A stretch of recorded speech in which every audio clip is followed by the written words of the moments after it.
ಅರ್ಹತೆ ಇಲ್ಲದ 5 ಸದಸ್ಯರಿಗೆ ಟಿಕೆಟ್ ಟು ಹೋಮ್ ಫಲಕಗಳನ್ನು ತೊಡಿಸಬೇಕು.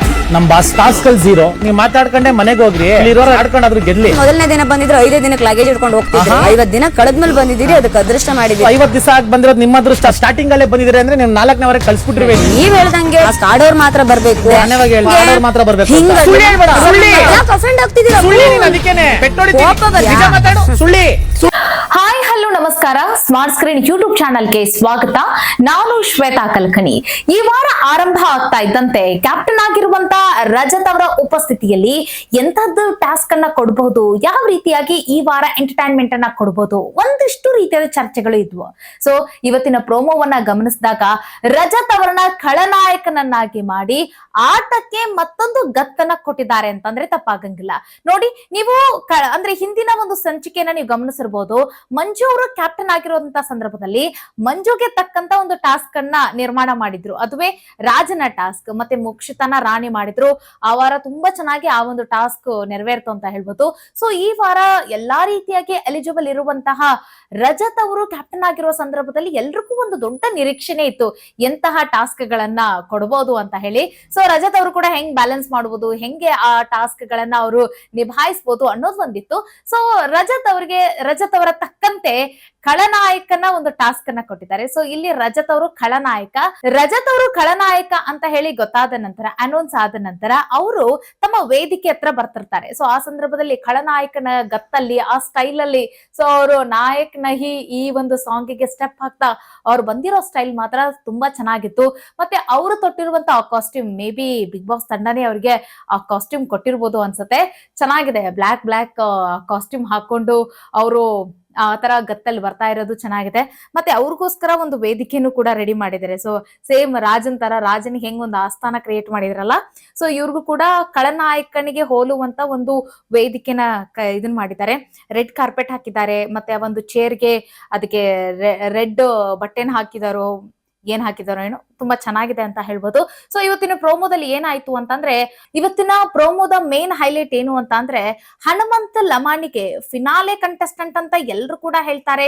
ಅವರು ಫಿನಾಲೆಗೆ ಟಿಕೆಟ್, ಅವ್ರಿಗೆ ಈ ವಾರ ಮೊದಲನೇದಾಗಿ ಫಿನಾಲೆ ಟಿಕೆಟ್ ಹನುಮಂತನಿಗೆ ಸಿಗುತ್ತೆ ಅಂತ ಕೆಲವರು ಚರ್ಚೆಯಲ್ಲಿದ್ದಾರೆ.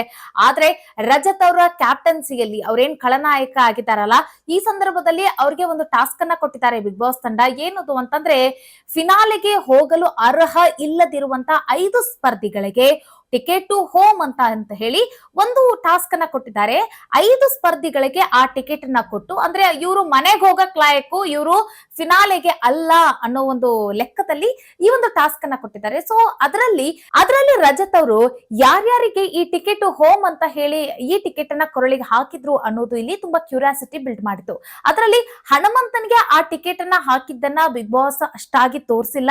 ಬಟ್ ನಾವು ಅವರು ತೊಟ್ಟಂತಹ ಆ ಶರ್ಟ್ ಮೇಲೆ ಗುರ್ತಿಡಿಬಹುದು, ಹನುಮಂತನಿಗೆ ಈ ಟಿಕೆಟ್ ಟು ಹೋಮ್ ಅಂತ ಹೇಳಿ ಅದನ್ನ ಅವರು ಕೊರಳಿಗೆ ಹಾಕಿದ್ದಾರೆ ಅಂತ. ಯಾಕೆ ಅಂತಂದ್ರೆ, ಎಲ್ರು ಕೂತಿರುವಂತ ಸಮಯದಲ್ಲಿ ಹನುಮಂತ ಲಮಾನಿ ಅವರು ಧರಿಸಿರುವಂತ ಆ ಪಿಂಕ್ ಶರ್ಟ್ ಅದು ಗೊತ್ತಾಗ್ತಾ ಇದೆ. ಅಂದ್ರೆ ರಜತ್ ಅವರು ಅವ್ರಿಗೆ ಆ ಟಿಕೆಟ್ ಅನ್ನ ಹಾಕುವ ಸಂದರ್ಭದಲ್ಲಿ ಪಿಂಕ್ ಶರ್ಟ್ ಇರುವಂತ ಒಬ್ಬ ವ್ಯಕ್ತಿಗೆ ಅವರು ಆ ಟಿಕೆಟ್ ಅನ್ನ ಹಾಕಿದ್ದಾರೆ. ಸೊ ಅದ್ ಯಾರು ಅಲ್ಲ, ಹನುಮಂತ ಲಮಾನಿ. ಹನುಮಂತನ್ಗೆ ಟಿಕೆಟ್ ಫಿನಾಲೆ ಅಲ್ಲ, ಅವ್ರಿಗೆ ಟಿಕೆಟ್ ಟು ಹೋಮ್ ಅಂತ ಹೇಳಿ ಅವ್ರು ಕೊಟ್ಟಿದ್ದಾರೆ. ತದನಂತರ ಮತ್ತೆ ಇನ್ನಷ್ಟು ಸದ್ದು ಸುದ್ದಿ ಮಾಡಿದ್ದು ವಿಚಾರ ಯಾವುದು ಅಂತಂದ್ರೆ, ರಜತ್ ಮತ್ತು ಚೈತ್ರ ಅವರ ಜಗಳ. ರಜತ್ ಅವರು ಎಲ್ರಿಗೂ ಟಿಕೆಟ್ ಟು ಹೋಮ್ ಅಂತ ಹೇಳಿ ಕೊಟ್ಟಾಗ ಎಲ್ರು ಸುಮ್ನಾದ್ರು ಅಂತ ಅನ್ಸುತ್ತೆ, ಯಾರು ಏನು ಮಾತಾಡಿಲ್ಲ ಅಂತ ಅನ್ಸುತ್ತೆ. ಆದ್ರೆ ಚೈತ್ರ ಮಾತ್ರ ಸುಮ್ನಿರೋದಿಲ್ಲ ಅಲ್ಲ. ರಜತ್ ಅವ್ರು ಏನೇ ಹೇಳಿದ್ರು ಸಹಿತ ಅದನ್ನ ಅವ್ರು ಒಪ್ಕೊಳಂಗಿಲ್ಲ.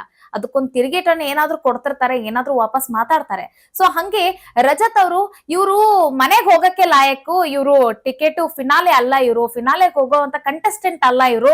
ಸೊ ಹೀಗಾಗಿ ಇಲ್ಲಿವರೆಗೂ ನೀವು ಮಾತಾಡ್ಕೊಂಡೇ ಬಂದ್ಬಿಟ್ಟಿದ್ದೀರಾ, ಸೊ ಮಾತಾಡ್ಕೊಂಡೆ ಮನೆಗೆ ಹೋಗ್ಬಿಡಿ ಅಂತ ಹೇಳಿ ಆ ಟಿಕೆಟ್ ಹೋಮ್ ಅಂತ ಒಂದು ಆ ಟಿಕೆಟ್ ಅನ್ನ ಅವ್ರಿಗೆ ಹಾಕೋ ಸಂದರ್ಭದಲ್ಲಿ ಚೈತ್ರ ಅವ್ರಿಗೆ ಈ ಒಂದು ರೀಸನ್ ಅನ್ನ ಕೊಟ್ಟೆ. ಈ ಸಂದರ್ಭದಲ್ಲಿ ಚೈತ್ರ ಅವ್ರು ಸುಮ್ನಿರ್ತಾರ, ರಜತ್ ಅವ್ರಿಗೆ ಕೌಂಟರ್ ಅಟ್ಯಾಕ್ ಅನ್ನ ಮಾಡಿದ್ದಾರೆ. ಏನು ಅಂತಂದ್ರೆ, ನೀವೇನಾದ್ರೂ ಈ ಕಾರ್ಯಕ್ರಮದ ಶುರುವಿನಲ್ಲಿ ಅಂತ ಬಂದಿದ್ರೆ 5 ದಿನಕ್ಕೆ ಬ್ಯಾಗ್ ಹಿಡ್ಕೊಂಡ್ ಮನೆಗೆ ಹೋಗ್ತಾ ಇದ್ರಿ, ಇಲ್ಲಿವರೆಗೂ ಬರ್ತಿರ್ಲಿಲ್ಲ ಅಂತ ಹೇಳಿದ್ದಾರೆ. ಸೊ ಆ ಸಂದರ್ಭದಲ್ಲಿ ರಜತ್ ಅವರು ಕೂಡ ಅಷ್ಟೇ, ಅವರು ಕೂಡ ಕೌಂಟರ್ ಕೊಟ್ಟಿದ್ದಾರೆ. ಏನು ಅಂತಂದ್ರೆ, ನಾನು 50 ದಿನದ ನಂತರ ಬಂದಿದ್ದಕ್ಕೇನೆ ನೀವು ಇನ್ನೂ ಉಳ್ಕೊಂಡಿದ್ದೀರಾ, ಒಂದ್ ವೇಳೆ ನೀವು ನಾನು ಮುಂಚೆನೆ ಬಂದ್ಬಿಟ್ಟಿದ್ದೆ ಅಂದ್ರೆ ನೀವ್ ಇಲ್ಲಿವರೆಗೂ ಬರಕ್ ಸಾಧ್ಯನೇ ಇರ್ತಿರ್ಲಿಲ್ಲ, 4ನೇ ವಾರಕ್ಕೆ ನೀವು ಹೋಗ್ಬಿಡ್ತಿದ್ರಿ, ಕಳಿಸ್ಬಿಡ್ತಿದ್ದೆ ಅಂತ ಹೇಳ್ತಾರೆ. ಸೊ ಅದರ ಜೊತೆಗೆ ನಿಮ್ಮ ಪ್ರಕಾರ ಟಾಸ್ಕ್ ಅನ್ನ ಆಡಿದ್ರೇನೆ ಇಲ್ಲಿ ಆಟಗಾರ, ಒಂದ್ ಒಳ್ಳೆ ಕಂಟೆಸ್ಟೆಂಟ್ ಅಂತ ಅವ್ರು ಹೇಳ್ತಾರೆ. ನಾನ್ ಯಾವಾಗಂದೆ ಅಂತ ಹೇಳ್ತಾರೆ. ಸೊ ನೀವ್ ಹೇಳ್ತಿರಲ್ಲ, ಹೇಳಿಲ್ವಾ ನೀವು ಅಂತ ಹೇಳ್ತಾರೆ. ಸೊ ಆಗ ಯಾವಾಗ ಹೇಳಿದೆ ಸುಮ್ಕೆ ಕ್ರಿಯೇಟ್ ಮಾಡಿ ಮಾತಾಡ್ತೀಯ, ಸುಳ್ಳಿ ಸುಳ್ಳಿ ಸುಳ್ಳಿ ಅಂತ ಅಂದಿದ್ದು ಮಾತ್ರ ಅದು ಪ್ರೋಮೋ ಕಂಟೆಂಟ್ ಆಗಿದೆ. ತುಂಬಾ ಚೆನ್ನಾಗಿ ಅದು ಹೋಗ್ತಾ ಇದೆ ಅಂತ ಹೇಳ್ಬೋದು. ಚೆನ್ನಾಗಿದೆ ಅದೊಂದು ಜಗಳ, ಅವ್ರಿಬ್ರದ್ದು ಕೋಳಿ ಜಗಳ. ಬಟ್ ಇಬ್ರು ಒಬ್ರಿಗೊಬ್ರು ಕೌಂಟರ್ ಅಟ್ಯಾಕ್ ಅನ್ನ ಮಾಡಿದ್ದಾರೆ. ಅಂತಂದ್ರೆ ಇವರು 50 ದಿನಕ್ಕೆ ಬಂದ ನಂತರ ಇವರು ಹಾರಾಡ್ತಾ ಇದ್ದಾರೆ ಅನ್ನೋದು ಚೈತ್ರ ಅವರ ಲೆಕ್ಕಾಚಾರ. ಬಟ್ ಏನಾದ್ರೂ ಒಂದ್ ವೇಳೆ ನಾನು ಶುರುವಿನಲ್ಲೇ ಬಂದು ಬಿಟ್ಟಿದ್ರೆ ಚೈತ್ರ ಅವರು ಇಲ್ಲಿವರೆಗೂ ಇರಕ್ ಸಾಧ್ಯನೇ ಇರ್ತಿರ್ಲಿಲ್ಲ, ನಾನು ಬಿಡ್ತಾನೆ ಇರ್ಲಿಲ್ಲ ಅನ್ನೋದು ರಜತ್ ಅವರ ಲೆಕ್ಕಾಚಾರ. ನೋಡೋಣ ಅಂದ್ರೆ ಎಪಿಸೋಡ್ ನಲ್ಲಿ ಇವರಿಬ್ಬರ ಜಗಳ ಹೆಂಗ್ ಮುಂದುವರಿಯುತ್ತೆ, ಯಾವ ರೀತಿ ಇರುತ್ತೆ ಅನ್ನೋದನ್ನ ನೋಡೋಣ. ಒಟ್ಟಿನಲ್ಲಿ ಖಳನಾಯಕನಾಗಿ ಪಾತ್ರ ವಹಿಸ್ತಾ ಇರುವಂತಹ ರಜತ್ ಅವರು ಚೆನ್ನಾಗಿ ಆಟ ಆಡ್ತಾ ಇದ್ದಾರೆ. ಬಟ್ ಹನುಮಂತ ಲಮಾಣಿಯನ್ನ ರಜತ್ ಅವರು ಟಾರ್ಗೆಟ್ ಮಾಡಿದ್ ಯಾಕೆ ಅನ್ನೋದೇ ಇಲ್ಲಿ ಒಂದು ಪ್ರಶ್ನೆ. ಏನು ಅಂತಂದ್ರೆ ನಿನ್ನೆಯ ಒಂದು ಎಪಿಸೋಡ್ ನಲ್ಲಿ ಅಂದ್ರೆ ಪಂಚಾಯತಿಯಲ್ಲಿ ಸೂಪರ್ ಸಂಡೇಯಲ್ಲಿ ನೀವು ಗಮನಿಸಿರ್ಬೋದು, ಹನುಮಂತ ಲಮಾಣಿ ನೀವ್ ಯಾರಿಗೆ ನಾಮಿನೇಟ್ ಮಾಡ್ತೀರಾ ಅಂತ ಹೇಳಿ ಸುದೀಪ್ ಅವರು ಕೇಳಿದಾಗ ಹನುಮಂತ ಲಮಾಣಿ ಅವರು ಒಂದ್ ಮಾತು ಹೇಳ್ತಾರೆ. ಯಾರನ್ನ ಅಂತಂದ್ರೆ ರಜತ್ ಅವ್ರಿಗೆ ನಾನು ನಾಮಿನೇಟ್ ಮಾಡ್ತೀನಿ. ಯಾಕೆ ಅಂತಂದ್ರೆ ಇವರು ಯಾವಾಗ್ಲೂ ಟ್ರೈನ್ ಹೋದ್ಮೇಲೆ ಟಿಕೆಟ್ ತಗೊಂತಾರ. ಅಂದ್ರೆ ಬಿಬಿ ರೆಸ್ಟೋರೆಂಟ್ ಆ ಒಂದು ಟಾಸ್ಕ್ ಅಲ್ಲಿ ಇವರು ನನಗ್ ಬಂದ್ ಹೇಳ್ತಾರ, ಹನುಮಂತು ನಾನು ನಿಮ್ಗೆ ಹೆಚ್ಚು ಪಾಯಿಂಟ್ಸ್ ಕೊಡ್ಬೇಕಾಗಿತ್ತು, ನಾನು ಕಡಿಮೆ ಕೊಟ್ಬಿಟ್ಟೆ ಅಂತ ಹೇಳಿ ಆಮೇಲೆ ಇವರು ಮರಗ್ತಾರೆ. ಸೊ ಅದರ ಹೊರತಾಗಿ ಮುಂಚೆನೆ ಕೊಟ್ಬಿಡುವುದಾಗಿತ್ತಲ್ಲ, ಇವರು ಟ್ರೈನ್ ಹೋದ್ಮೇಲೆ ಟಿಕೆಟ್ ತೆಗೆದುಕೊಂತಾರೆ ಅಂತ ಹೇಳ್ತಾರೆ. ಅದರ ಜೊತೆಗೆ ತಮ್ಮ ಹೆಂಡತಿಯ ಬಗ್ಗೆ ಅಂತಂದ್ರೆ ಅಕ್ಷತಾ ಅವರು ಮನೆಗ್ ಬಂದಿರ್ತಾರಲ್ಲ, ಆ ಸಂದರ್ಭದಲ್ಲಿ ಅಕ್ಷತಾ ಬಗ್ಗೆ ಹೆಚ್ಚಾಗಿ ಅವ್ರು ಮಾತಾಡಿರೋದಿಲ್ಲ, ತಮ್ಮ ತಾಯಿ ಬಗ್ಗೆ ಮಕ್ಕಳ ಬಗ್ಗೆನೆ ಹೇಳ್ಕೊಂಡಿರ್ತಾರೆ. ಸೊ ಆ ಸಂದರ್ಭದಲ್ಲಿ ಅಕ್ಷತಾ ಅವರು ಮನೆಯಿಂದ ಹೊರ ಹೋದ ನಂತರ ಅಂತಂದ್ರೆ ಆ ಫ್ಯಾಮಿಲಿ ವೀಕ್ ಅಲ್ಲಿ ಆಮೇಲೆ ಹೇಳ್ಕೊಂಡ್ರಂತೆ ಹನುಮಂತನ ಮುಂದೆ, ಅಕ್ಷತನ ಬಗ್ಗೆ ನಾನು ಏನು ಮಾತಾಡ್ಬೇಕಾಗಿತ್ತು ಅಂತ ಹೇಳಿದ್ರಂತೆ. ಸೊ ಆ 2 ಪಾಯಿಂಟ್ಸ್ ನ ಇಟ್ಕೊಂಡು, ಆ ರೀಸನ್ ಗಳನ್ನ ಇಟ್ಕೊಂಡು ಅವರು ವೀಕೆಂಡ್ ನಲ್ಲಿ ನಾನು ಏನಾದ್ರೂ ನಾಮಿನೇಟ್ ಮಾಡಿದ್ರ ರಜತ್ ಅವ್ರನ್ನ ಮಾಡ್ತಿದ್ದಾರಿ ಅಂತ ಹೇಳಿದ್ರು. ಅಂದ್ರೆ ಈ ರೀಸನ್ ಗಳೇನಿದಾವಲ್ಲ ಇದು ರಜತ್ ಅವ್ರಿಗೆ ಇರಿಟೇಟ್ ಮಾಡ್ತು ಮತ್ತೆ ಸಿಲ್ಲಿ ಅಂತ ಅನಿಸ್ತು. ಸೊ ಇಂಥ ರೀಸನ್ ಗಳನ್ನೆಲ್ಲ ಕೊಡ್ತಾರ ನಾಮಿನೇಷನ್ಗೆ ಅಂತ ಹೇಳಿ. ಮತ್ತೆ ಇನ್ನೊಮ್ಮೆ ನನ್ನ ಮನಸ್ಸಿನೊಳಗೆ ಏನಾದ್ರೂ ನಡೀತಾ ಇದ್ರು ಅದನ್ನ ನಿನ್ ಮುಂದೆ ಹೇಳ್ಕೊಳಂಗಿಲ್ಲ, ಹೇಳ್ಕೊಂಡ್ರೆ ಈ ರೀತಿ ನಾಮಿನೇಟ್ ಮಾಡ್ತೀಯ ನೀನು ಅಂತ ಹೇಳಿ ರಜತ್ ಅವರು ನಿನ್ನೆನೆ ಅದ್ರ ಬಗ್ಗೆ ಕ್ಲಾರಿಫಿಕೇಶನ್ ಕೊಟ್ಟಿದ್ರು. ಅದ್ರ ಬಗ್ಗೆ ಒಂದ್ ಸ್ವಲ್ಪ ಮಾತಾಡಿದ್ರು, ಮುನಿಸ್ಕೊಂಡಿದ್ರು. ಆದ್ರೆ ಈ ವೀಕ್ ಟಾಸ್ಕ್ ಗಳಲ್ಲಿ ಅದನ್ನ ಕ್ಯಾರಿ ಮಾಡ್ತಾರೆ ಅನ್ನೋದು ಯಾರು ಕೂಡ ಅಂದ್ಕೊಂಡಿರ್ಲಿಲ್ಲ. ಸೊ ಇಲ್ಲಿ ರಜತ್ ಅವರು ಅದನ್ನ ಕ್ಯಾರಿ ಮಾಡ್ತಾ ಇದ್ದಾರೆ ಅಂತ ಅನಿಸ್ತಾ ಇದೆ. ಯಾಕೆ ಅಂತಂದ್ರೆ ಹನುಮಂತನಿಗೆ ಅವರು ಟಿಕೆಟ್ ಟು ಹೋಮ್ ಅಂತ ಹೇಳಿ ಆ ಕಾರ್ಡ್ ಅನ್ನ ಕೊಟ್ಟು ಅವ್ರಿಗೆ ಅದನ್ನ ಕೊಟ್ಟಿರೋದು ಇಲ್ಲಿ ತುಂಬಾ ಚೆನ್ನಾಗಿ ಸ್ಪಷ್ಟವಾಗಿ ಗೊತ್ತಾಗ್ತಿದ್ದು ಹನುಮಂತನಿಗೆ ಅವ್ರು ಕೊಟ್ಟಿದ್ದಾರೆ. ಸೊ ಒಂದರ್ಥದಲ್ಲಿ ಅವರು ಟಿಕೆಟ್ ಟು ಫಿನಾಲೆ ಅಂತ ಹನುಮಂತನಿಗೆ ಕೊಡ್ಬೋದು ವಿನಃ ಟಿಕೆಟ್ ಟು ಹೋಮ್ ಅಂತ ಕೊಡಕ್ ಸಾಧ್ಯ ಇಲ್ಲ ಅಂತ ಹೇಳಿ ಎಲ್ರು ಅಂದ್ಕೊಂಡಿರ್ಬೋದು. ಆದ್ರೆ ಅವರು ಟಿಕೆಟ್ ಟು ಹೋಮ್ ಅಂತ ಹನುಮಂತನಿಗೆ ಕೊಟ್ಟಿದ್ದಾರೆ. ಬಟ್ ರಜತ್ ಅವರು ಈ ರೀತಿಯಾಗಿ ಮಾಡಬಾರ್ದಾಗಿತ್ತು. ಯಾಕಂತಂದ್ರೆ 50 ದಿನದ ನಂತರ ಬಂದಿರುವಂತಹ ರಜತ್ ಅವರಿಗೆ ಹೊರಗಡೆ ಹನುಮಂತನ ಬಗ್ಗೆ ಯಾವ ರೀತಿಯಾಗಿ ವೈಬ್ರೇಷನ್ ಇದೆ, ಹನುಮಂತನ ಬಗ್ಗೆ ಎಂತಹ ಅಭಿಮಾನಿ ವೃಂದ ಇದೆ, ಅವ್ರು ಎಷ್ಟು ಜನ ಸಪೋರ್ಟ್ ಮಾಡ್ತಾ ಇದ್ದಾರೆ, ಮತ್ತೆ ಅವರಿಗಾಗಿಯೇ ಎಷ್ಟೋ ಜನ ಬಿಗ್ ಬಾಸ್ ಅನ್ನ ನೋಡ್ತಾ ಇದ್ದಾರೆ ಅನ್ನೋದನ್ನ ತುಂಬಾ ಚೆನ್ನಾಗಿ ಅರ್ಥ ಮಾಡ್ಕೊಂಡು ಬಂದ್ರು. ಮತ್ತೆ ನಂತರ ಅವರು ಬಿಗ್ ಬಾಸ್ ಮನೆಗೆ ಬಂದಾಗ ಅವರು ಹೆಚ್ಚು ಕಾಲ ಹನುಮಂತನ ಜೊತೆಗೆ ಇರ್ತಿದ್ರು. ಯಾಕೆ ಅಂತಂದ್ರೆ ಕ್ಯಾಮರಾ ಬರೀ ಹನುಮಂತನ ಸುತ್ತಾನೆ ಸುತ್ತಾ ಇರುತ್ತೆ, ಮತ್ತೆ ಹೆಚ್ಚು ಪ್ರೋಮೋ ಕಂಟೆಂಟ್ ಆಗ್ತಾ ಇರುತ್ತೆ. ಸೊ ಹೀಗಾಗಿ ಹನುಮಂತನ ಜೊತೆಗೆ ಇದ್ರೆ ಹೆಚ್ಚು ಗುರುತಿಸ್ಕೊಳ್ಬಹುದು ಅನ್ನೋ ಒಂದು ಕಾರಣಕ್ಕಾಗಿ ಹನುಮಂತನ ಸುತ್ತಾನೆ ತಿರುಗ್ತಾ ಇದ್ರು. ಸೊ ಈಗ ಹನುಮಂತನನ್ನ ಅವರು ಟಿಕೆಟ್ ಟು ಹೋಮ್ ಅಂತ ಹೇಳಿ ಕೊಟ್ಟಿದ್ದಾರೆ. ಸೊ ಸ್ಪರ್ಧಿಗಳು ಅಂತಂದ್ರೆ ಒಬ್ರಿಗೊಬ್ರಿಗೆ ವೈರತ್ವ ಇರುತ್ತೆ, ಮತ್ತೆ ಅವ್ರ ನಾಮಿನೇಟ್ ಮಾಡ್ಬೇಕು, ಈ ರೀತಿ ಟಿಕೆಟ್ ಟು ಹೋಮ್ ಕೊಡ್ಬೇಕು, ಫಿನಾಲೆನು ಕೊಡ್ತಾ ಇರಬೇಕು. ಸೊ ಇದ್ರಲ್ಲಿ ಏನು ಅಂತದ್ದೇನು ಇದನ್ನಿಲ್ಲ, ಬಟ್ ಕೊಟ್ಟಿದ್ದಾರೆ, ನೋಡೋಣ. ಆದ್ರೆ ಹನುಮಂತ ಲಮಾನಿಯವರು ಟಿಕೆಟ್ ಟು ಫಿನಾಲೆ ಅರ್ಹ ವ್ಯಕ್ತಿ, ಬಟ್ ಟಿಕೆಟ್ ಟು ಹೋಮ್ ಅರ್ಹ ವ್ಯಕ್ತಿ ಅಲ್ಲ. ಸೊ ಇದನ್ನ ರಜತ್ ಅವರು ಅರ್ಥ ಮಾಡ್ಕೊಳ್ಬೇಕು. ತಮಗೇನೋ ಒಂದು ಸಿಟ್ಟು ಬಂದಿದೆ, ತಮಗೇನೋ ಒಂದು ಒಳಗ್ ಬೇಜಾರಾಗಿದೆ ಅನ್ನೋ ಒಂದು ಕಾರಣಕ್ಕಾಗಿ ಈ ರೀತಿಯಾಗಿ ಅವರು ಟಿಕೆಟ್ ಟು ಹೋಮ್ ಅಂತ ಕೊಟ್ಟಿದಾರಲ್ಲ. ಸೊ ಇದು ಒಂದು ರೀತಿ ರಜತ್ ಅವ್ರಿಗೆ ಹೊಡೆತ ಬೀಳ್ಬಹುದು, ಒಂದು ರೀತಿ ಅವ್ರಿಗೆ ಎಫೆಕ್ಟ್ ಆಗ್ಬೋದು ಅನ್ಸುತ್ತೆ. ನೋಡೋಣ ಇದು ಯಾವ ರೀತಿಯಾಗಿ ಆಟ ತೆಗೆದುಕೊಂಡು ಹೋಗುತ್ತೆ ಅಂತ ಹೇಳಿ. ಬಟ್ ನಂತರ ಇಲ್ಲಿ ಚೈತ್ರ ಅವರ ಜೊತೆಗೆ ಅವ್ರು ಜಗಳ ಆಡ್ತಾ ಇರೋದನ್ನ ಗಮನಿಸ್ತಾ ಇದ್ರೆ ಇಲ್ಲಿ ಕ್ಯಾಪ್ಟನ್ ಆಗಿರುವಂತಹ ರಜತ್ ಅವರು ಚೈತ್ರ ಅವ್ರ ಜೊತೆ ಈ ರೀತಿ ಜಗಳಕ್ಕೆ ಬಿದ್ಬಿಟ್ರೆ ಮನೇನ ಹ್ಯಾಂಡಲ್ ಮಾಡೋದು ಯಾರು, ನಿಭಾಯಿಸೋದು ಯಾರು? ಯಾಕೆ ಅಂತಂದ್ರೆ ಕ್ಯಾಪ್ಟನ್ ಅಂತ ಅಂದ್ರೆ ಬಿಗ್ ಬಾಸ್ ಮನೆಯಲ್ಲಿ ಏನೇ ಜಗಳ ಆಗ್ತಾ ಇರ್ಲಿ, ಏನಾದ್ರೂ ಇನ್ಸಿಡೆಂಟ್ ನಡೀತಾ ಇದ್ರೆ ಅದನ್ನ ನಿಭಾಯಿಸಬೇಕಾಗಿರೋ ಜವಾಬ್ದಾರಿ ಅಲ್ಲಿ ಕ್ಯಾಪ್ಟನ್ದೇ ಆಗಿರುತ್ತೆ. ಸೊ ಇವರು ಚೈತ್ರ ಜೊತೆ ಈ ರೀತಿಯಾಗಿ ಜಗಳಕ್ಕೆ ಇಳಿತಾ ಇದ್ರೆ ಹೌದು ಆಬ್ವಿಯಸ್ಲಿ ಪ್ರೊಮೋ ಕಂಟೆಂಟ್ ಆಗುತ್ತೆ, ಮತ್ತೆ ಒಂದೊಳ್ಳೆ TRPನೂ ಬರುತ್ತೆ. ಬಟ್ ಮನೆ ಮಂದಿಗೆ ಯಾವ ರೀತಿಯಾಗಿ ಇವ್ರು ನಿಭಾಯಿಸ್ತಾರೆ, ಮ್ಯಾನೇಜ್ ಮಾಡ್ತಾರೆ, ಕಿರಿಕಿರಿ ಆಗಕ್ಕೆ ಶುರುವಾಗುತ್ತೆ. ಸೊ ಫೈನಲಿ ಆಮೇಲೆ ರಜತ್ ಅವರ ಕ್ಯಾಪ್ಟನ್ಸಿ ಆಟ ಚೆನ್ನಾಗಿರ್ಲಿಲ್ಲ ಅಂತಾನು ಕೂಡ ನಾಮಿನೇಟ್ ಮಾಡಿದ್ರು ಮಾಡಬಹುದು. ನೋಡೋಣ ಈ ಆಟ ಮುಂದೆ ಹೆಂಗ್ ತೆಗೆದುಕೊಂಡು ಹೋಗುತ್ತೆ ಅಂತ ಹೇಳಿ.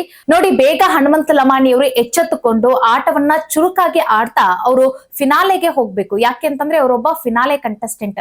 ಇಷ್ಟು ದಿನ ಚೆನ್ನಾಗಿ ಆಟ ಆಡಿ ಇಷ್ಟು ದಿನ ಬಿಗ್ ಬಾಸ್ ಇದಕ್ಕೆ TRP ನ ತೆಗೆದುಕೊಂಡು ಬಂದು ಈಗ ಅವರು ಕುಗ್ಗುತ್ತಾ ಇದ್ರೆ, ಈಗ ತಮ್ಮ ಆಟವನ್ನ ಸಪ್ಪೆ ಮಾಡ್ಕೊಂಡ್ಬಿಟ್ರೆ ಚೆನ್ನಾಗಿರೋದಿಲ್ಲ ಅಂತ ಹೇಳಕ್ ಇಷ್ಟಪಡ್ತೀನಿ. ಯಾಕೆಂತಂದ್ರೆ ಇವ್ರು ಇಷ್ಟು ದಿನ ಚೆನ್ನಾಗಿ ಆಟ ಆಡಿ ಯಾರಿಗೋ ಒಬ್ರಿಗೆ ಟ್ರೋಫಿ ಕೊಡೋದು ಅದು ತಪ್ಪಾಗತ್ತೆ.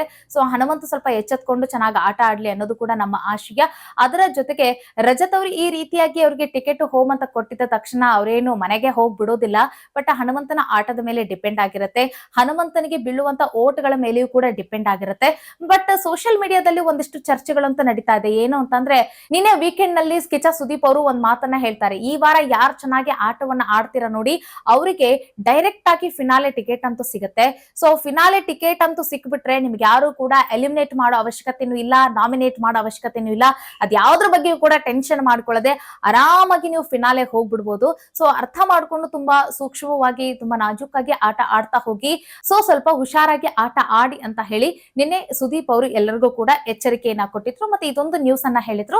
ಸೊ ಆ ಸಂದರ್ಭದಲ್ಲಿ ಸೋಷಿಯಲ್ ಮೀಡಿಯಾದಲ್ಲಿ ಫಸ್ಟ್ ಟಿಕೆಟ್ ಯಾರಿಗೆ ಸಿಗುತ್ತೆ ಅಂತಂದ್ರೆ ಹನುಮಂತ್ಗೆ ಸಿಗುತ್ತೆ ಅಂತ ಹೇಳಿದ್ರು. ಬಟ್ ರಜತ್ ಅವರು ಹನುಮಂತನಿಗೆ ಫಿನಾಲೆ ಟಿಕೆಟ್ ಸಿಗೋಕೆ ಸಾಧ್ಯ ಇಲ್ಲ, ಅವರು ಅದಕ್ಕೆ ಅರ್ಹ ಅಲ್ಲ, ಅವ್ರಿಗೆ ಟಿಕೆಟ್ ಮನೆಗೆ ಸಿಗುತ್ತೆ, ಟಿಕೆಟ್ ಹೋಮ್ ಅಂತ ಸಿಗುತ್ತೆ. ಸೊ ಅವ್ರು ಅದಕ್ಕೆ ಲಾಯಕ್ ಅಂತ ಹೇಳಿ ಕೊಟ್ಟಿದ್ದಾರೆ. ಬಟ್ ಅದ್ರ ಜೊತೆಗೆ ಅವ್ರು ಏನ್ ರೀಸನ್ ಅನ್ನ ಕೊಟ್ಟಿದ್ದಾರೆ ಅದನ್ನು ಕೂಡ ನೋಡ್ಬೇಕು ಅಂತ ಹೇಳ್ತಾ, ಒಟ್ಟಿನಲ್ಲಿ ಹನುಮಂತನನ್ನ ಟಾರ್ಗೆಟ್ ಮಾಡ್ತಾ ಇದ್ದಾರೆ. ಏನ್ ಕತೆ ನೋಡೋಣ. ಮುಂದಿನ ವಿಡಿಯೋದಲ್ಲಿ ಮತ್ತೊಂದು ವಿಚಾರದೊಂದಿಗೆ ಸಿಗೋಣ.